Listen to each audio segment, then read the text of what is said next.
Canada has long seen Iran as the principal source of instability and terror in the Middle East. The regime and its proxies have murdered hundreds, including Canadian civilians, and caused untold suffering for millions of people in the Middle East and beyond. Despite more than 2 decades of negotiations and diplomatic efforts, Iran has not dismantled its nuclear program nor halted its enrichment activities. Canada has long supported the imperative of neutralizing this grave global threat.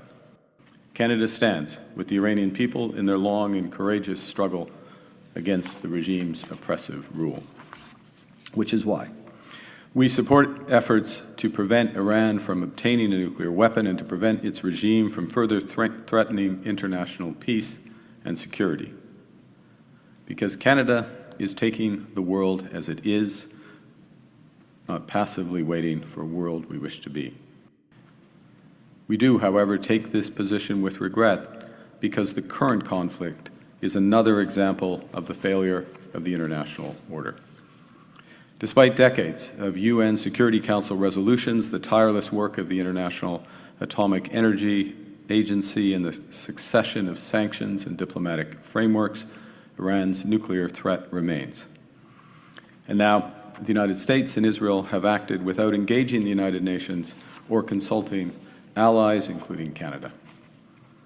So where to from here, with a rapidly spreading conflict and growing threats to civilian life?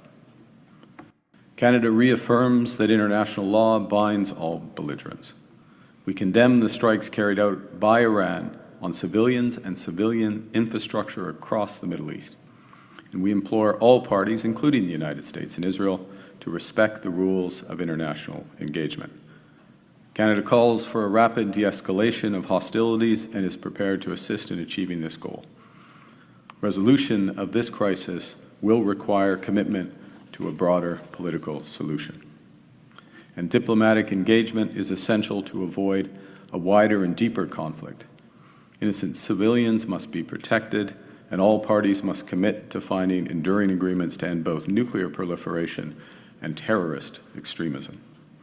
Canada will pursue this approach with like-minded countries and participants in the conflict.